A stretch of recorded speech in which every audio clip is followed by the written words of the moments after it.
सिंह राजपूत जी, आपको भी मैं कोटि कोटि धन्यवाद देता हूं, आपको प्रणाम करता हूं कि आपने इतना सुंदर, इतना सरल, इतना भव्य कार्यक्रम आयोजित करा, जिसके लिए मैं आपको फिर एक बार पुनः प्रणाम करता हूं। मैं आप सभी से निवेदन करूंगा कि हिंदू, जिसको हिंदू कहते हैं, उसको अगर जानना है तो उसके आदर्श को सबसे पहले समझना होगा। और हमारा आदर्श वो है जो हमारे रोम रोम में बसता है। हमारा आदर्श वो है जो माता के कहने पे 14 साल के वनवास को चला गया था। तो मैं सभी से निवेदन करूंगा कि आप जोरदार कुछ ऐसे युद्ध घोष, ऐसे नारे लगाएं कि जो लोग आज अपने आप को इस ठंड के मौसम में ठंडा महसूस कर रहे हैं, उनके रगों में बहते हुए खून में गर्माहट आ जाए। जय श्री राम,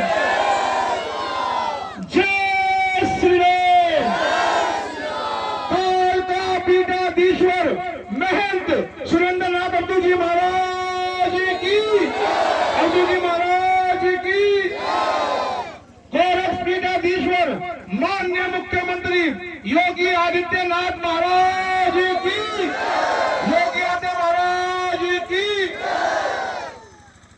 चेक करो, हमारा संगठन सनातन हिंदू वाहिनी भारत, जिसके राष्ट्रीय अध्यक्ष कालका पीठाधीश्वर परम पूजनीय महंत सुरेंद्र जी महाराज है। सुरेंद्र नाथ अब्दू जी महाराज, जिनकी पहचान उन पूजनीय संतों को तो अवश्य है जो संत भेष में अधिक समय से है।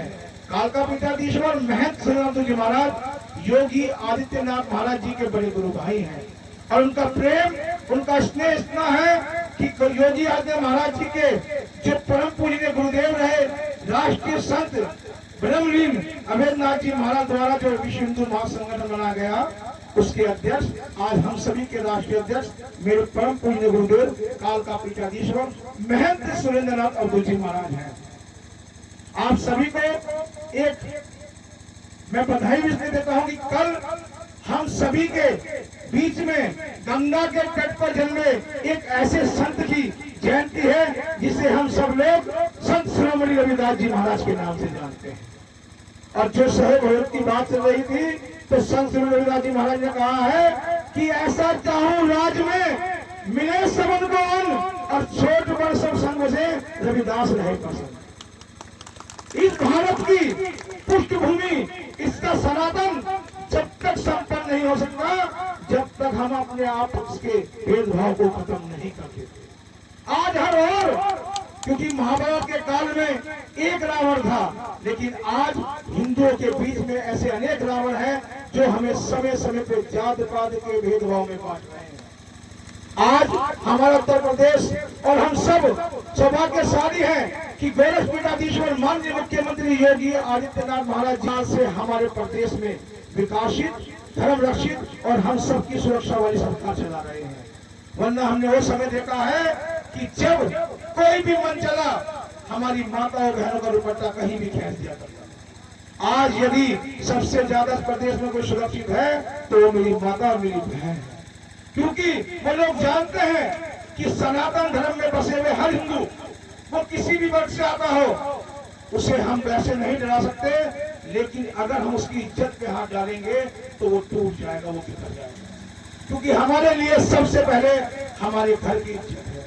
मेरा आप सभी से यही निवेदन है कि आज इस समय जो दौर चल रहा है, वो एक ऐसा दौर है कि राम राज की जो स्थापना लगभग 500 वर्ष के बाद अयोध्या में भगवान श्री राम विराजमान हुए हैं। हम सभी का भी ये सौभाग्य है कि हमारी आंखों ने उस सपने को पूरा होते देखा है।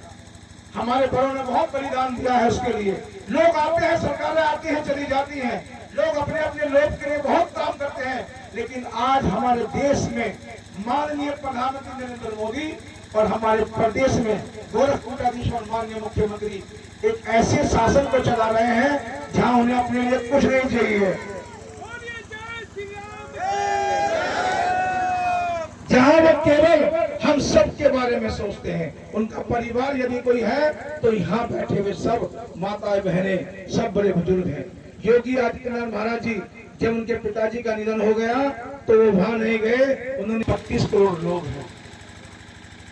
एक ऐसे संत के शासन में आज हम हैं हमें लोग आएंगे, हमें लुभाएंगे, हमें लालच देंगे, हमें प्रलोभन देंगे, हमें बांटेंगे जात पात में, परंतु हमें बचना नहीं है, हमें डट के खड़े रहना है। क्योंकि आज बहुत समय के बाद एक ऐसी सरकार है जहां हम भगवा वस्त्र को पहनकर कहीं भी घूम लेते हैं, वरना हमने वो भी समय देखा है, ऐसे मोहल्ले भी देखे हैं कि जहां लोग जाने से पहले अपना तिलक उठा लिया करते थे।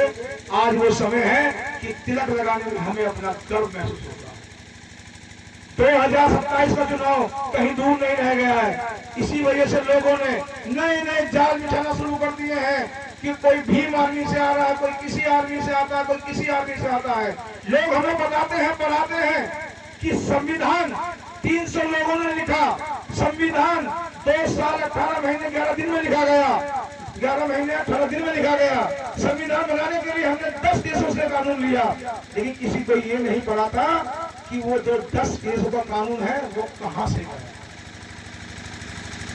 जिन देशों से कानून लिए गए वो कहीं अलग से नहीं आए, उनके कानून हमारे वेदों के साथ थे। उन्होंने भी हमारे वेद, हमारे शास्त्रों से लिए हैं, और सबसे बड़ा बात मनुस्मृति से लिया। ये वो देश है, ये विश्व गुरु था, विश्व गुरु है।